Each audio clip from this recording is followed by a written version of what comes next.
Welcome back to the Deep Dive. Today we are opening up Chapter 15 of Lippincott Illustrated Reviews, Microbiology. And we've got a really interesting one today. We really do. We're targeting a very specific group of bacteria. We're looking at the Spirochetes. They're some of the most mechanically fascinating organisms in the entire bacterial world. And our mission for this deep dive is to really master the big three genera in this chapter: Treponema, Borrelia, and Leptospira. Right. But we're not just, memorizing names.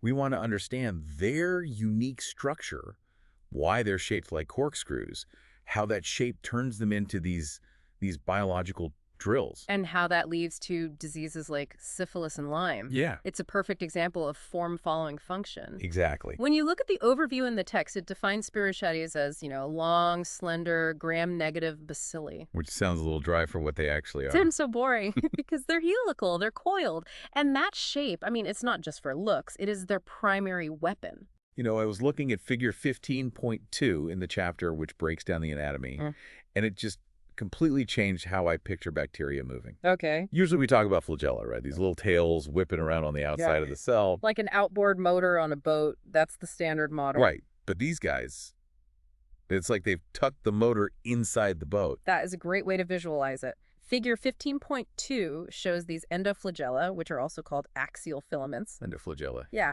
And they aren't floating freely. They're anchored at the poles of the bacterium, but they run lengthwise, sort of trapped between the peptidoglycan layer and the outer membrane. So they're literally sandwiched inside the cell wall. Correct. And this is the critical aha moment for understanding why they're so pathogenic. How so? Well, when those internal filaments rotate, they don't just push the water behind them, they create this torque on the entire cell body. So the whole bacterium starts to spin and gyrate. The entire organism becomes a drill bit. And think about the environment inside the body. It's not just water. You've got connective tissue, mucus. Yeah. These are viscous environments. Right, it's thick stuff. Exactly. A normal bacteria with an external tail is like trying to swim through molasses. The drag is just too high. But a corkscrew. A corkscrew loves molasses. It doesn't swim, it bores. Precisely. This lets them tunnel through tissues and fluids that are a complete barrier to other pathogens. That's why they are so unbelievably invasive. Which brings us to the first of the big three, the ultimate stealth driller, Treponema pallidum. The cause of syphilis. Right. And Treponema is the study in contradictions. On one hand, it seems incredibly fragile. Oh, it is. The text really emphasizes that it's extremely fastidious. You cannot culture this thing in a cell-free system. You can't just grow it on an agar plate. I read it basically dies if it dries out or if the temperature shifts. It's a real diva. It is, which tells you everything you need to know about its transmission. Because it's so fragile, it can't survive on a doorknob. It requires direct, intimate contact to get from one warm, moist host to another before it just falls apart. But once it gets inside, that whole diva act drops and it becomes a ninja. A total ninja. I was looking at the microscopy section, figure 15.3. It mentions you can't even see it with a normal light microscope. It is just too thin. We're talking about an extremely slender organism. A normal scope just can't resolve it. So clinically, you have to use dark field microscopy. That's the one where the background is pitch black and the bacteria look like these glowing white spirals, right? Exactly. Or you can use immunofluorescence. But the fact that it's so hard to see physically, that mirrors how hard it is for the immune system to see it chemically. This was the part that blew my mind. The text says the outer membrane lacks lipopolysaccharide. No LPS. That is a huge deal. LPS is the classic red flag for gram-negative bacteria. It's the thing that screams, I am an invader, to your immune system. And Treponema doesn't have it. Doesn't have it. And it has very few surface proteins, so it's basically flying in style mode. Which allows it to set up shop and start the clock on the clinical stages. Yeah. And figure 15.4 lays this out perfectly. We start with primary syphilis. And the hallmark lesion here is the chancre. Okay, and I want to clarify this because the text makes a distinction that feels really important for diagnosis. It says the chancre is a painless ulcer. That's the absolute key differentiator. If a patient comes in with the genital ulcer that's painful, you're thinking herpes. Right. But a syphilis chancre is hard, it's indurated, and it is painless. That just feels like a trap. If it doesn't hurt, you might ignore it. And to make the trap even worse, the chancre heals all by itself. So you think you're fine? You think, oh, I guess it's gone. But no, the Yeah. bacteria have just replicated and drilled deeper into your system. And they're on the move. Exactly. Yeah. So weeks to months later, you hit secondary syphilis. The text calls this the bacteremic stage. The organism has disseminated everywhere. And this is where we get that classic rash in figures 15.6 and 15.7. It's described as maculopapular. So a mix of flat spots and little bumps. But the location is the big giveaway. It is one of the very few diseases that causes a rash on the palms of the hands and the soles of the feet. If you see that, syphilis has to be at the top of your list. Right at the top. And the text also mentions condylomata lata in this stage. Those are the lesions in moist areas, like the armpits or groin. Yes, and they are so dangerous from a public health standpoint. They're these moist, sort of wart-like lesions that are just absolutely teeming with spirochetes. Highly infectious. So after that rash fades, we enter the latent phase. It goes quiet again. Complete silence, sometimes for years. But in about 40% of untreated cases, it comes roaring back as tertiary syphilis. And this is where the damage becomes, catastrophic. It really is. You get gummas. The gummas. Yeah, these are granulomatous lesions. The body's immune system basically gives up trying to kill the bacteria and just walls them off in these big rubbery masses. And they can form anywhere. Skin, bone, liver. Anywhere. And then you have neurosyphilis, cardiovascular syphilis. Yeah. It attacks the aorta. It attacks the spinal cord. It's this slow, progressive destruction. And we can't skip congenital syphilis? The text says the bacteria can drill right through the placenta. Usually after the 10th to 15th week of gestation, which is why prenatal screening is so critical. Right. Because if it's untreated... It can cause fetal death or just severe deformities. It's devastating. So speaking of screening, I spent some time trying to get my head around the diagnosis section. It talks about this two-step method. The non-treponemal and treponemal tests, yeah. It seems a little counterintuitive at first. Because the first test, the screening test, it doesn't even look for the bacteria, it looks for us. You've got it. The non-treponemal tests like RPR or VDRL, they detect something called ragin. Which is an antibody our body makes against cardiolipin. Right, which is a lipid that gets released from our own cells when they're damaged by the infection. So it's like a smoke detector. It senses the smoke, the cell damage, not the actual fire. That's a perfect analogy. And because it's just detecting damage, it's not 100% specific, but it's sensitive and cheap. So if the smoke detector goes off, then you send in the fire department. That's the treponemal test. It detects antibodies that are specific to Treponema pallidum that confirms it. And there's a really great clinical tip here. The non-treponemal tests. The smoke detectors. Right, they go negative after you treat the patient. The smoke clears. But the treponemal tests, the specific ones, they usually stay positive for life. So that tells you if the treatment worked. Exactly. And speaking of treatment, the news is good.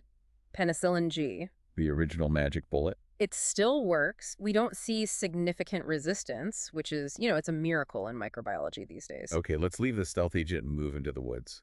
Section 3 covers Borrelia. And right off the bat, the text drops this genetic bombshell. It doesn't have a circular chromosome. It is so weird for a bacterium. Almost all bacteria have a single circular loop of DNA.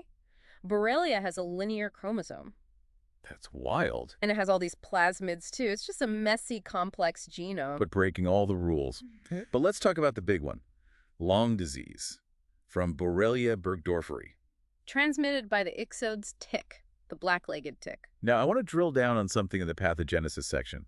The 24-hour rule. Oh, this is so important. I've heard this before, but the text actually explains why it takes a day. Yeah, it's not an arbitrary timer. It's a biological commute. A commute. When an infected tick bites you, the bacteria are dormant in the tick's midgut. They're not in the saliva yet. They're just sleeping in the stomach. Right. When the tick starts feeding on your warm blood, that's the wake-up call. The bacteria multiply, they change their surface proteins, and then they have to physically migrate from the gut into the salivary glands. And that trip takes time. It takes about 24 hours. So if you find a tick and you get it off within, say, 12 hours, you're probably safe.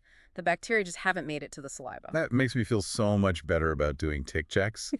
But if they do make the transfer, we get stage 1, erythema migrans. The bullseye rash. And figure 15.9 shows this beautifully, this big, red, expanding ring with a clear center. But just like with syphilis, if you miss that early sign, the corkscrew just keeps on drilling. It disseminates. So weeks later, you can get cardiac problems, neurological issues like Bell's palsy, and months later, severe arthritis. Joint pain is a huge feature of late Lyme. Diagnosis is serology again, right? Yep. An ELISA test followed by a Western blot to confirm. And you treat it with doxycycline for early stages or ceftriaxone if it's gotten more severe. Now, Borrelia has this other cousin mentioned here that pulls off one of the greatest disguises in history.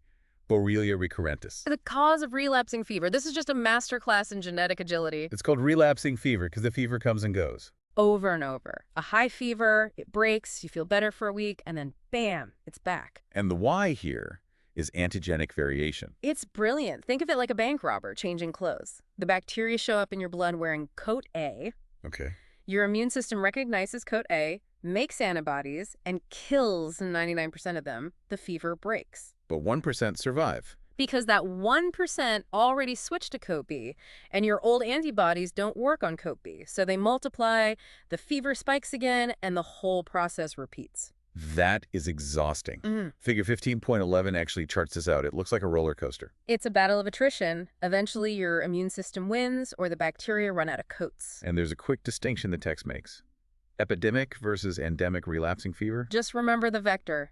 Epidemic is louse-borne. Body lice, that's human to human, usually in crowded conditions. And endemic. Tick-borne, that's zoonotic, coming from rodents to humans by accident. Okay, so we've done the stealth driller and the shapeshifter. Let's finish with the water hazard. Leptospira. Leptospira interrogans. I love that name. Interrogans. Is that because under a microscope it looks like a question mark? Exactly. Figure 15.13 shows it so clearly. These tight coils with the hooked ends, it looks just like a shepherd's crook. And the transmission here is totally different. We're not talking sex or ticks. We're talking about animal urine. It's a classic zoonosis. The bacteria colonize the kidneys of rodents, dogs, farm animals, you name it. And they're shed in the urine. Right. So if that urine contaminates a pond or flood water or even just wet soil. And you step in it with a cut on your foot or get some in your eye, the corkscrew drills in. Exactly. And the disease is leptospirosis. The text describes a biphasic illness. But the really scary version is wild disease. Wild disease is the severe systemic form. And because these bacteria love the kidneys and the liver, the classic presentation is renal failure and jaundice. Jaundice. So the patient turns yellow. Yellow skin, failing kidneys, and hemorrhage. Yeah. If you see that combination in a patient with a history of, say, flood exposure or water sports, you have to think Leptospira. And unlike the diva Treponema, we can culture this one. You can, though serology is still very common. And treatment is similar, penicillin or doxycycline. So we've covered the big three. When I look back at this chapter, I don't just see a list of diseases anymore. I see a theme. It really is a story about mechanical advantage. It is. We usually think of bacteria using chemical warfare, right? Releasing toxins. Right. But the Spirochetes are engaged in mechanical warfare. They evolved a specific shape and an internal engine to physically access parts of our body that are supposed to be fortresses. It's a great point. It challenges how we think about infection. It's not just about what toxins a bacteria has, it's about how the bacteria moves. That corkscrew shape lets Treponema just ignore the viscosity of connective tissue. It lets Borrelia get from a simple bug bite into your joints and your heart. Structure dictates function. And unfortunately for us, the function in this case is a very, very effective drill. It's a good reminder that in microbiology, sometimes the most dangerous weapon isn't a chemical, it's just a shape. A simple, elegant, and deadly spiral. On that happy note, we will wrap up this deep dive into the Spirochetes. Check for kicks, watch where you swim, and we will see you next time. Stay curious.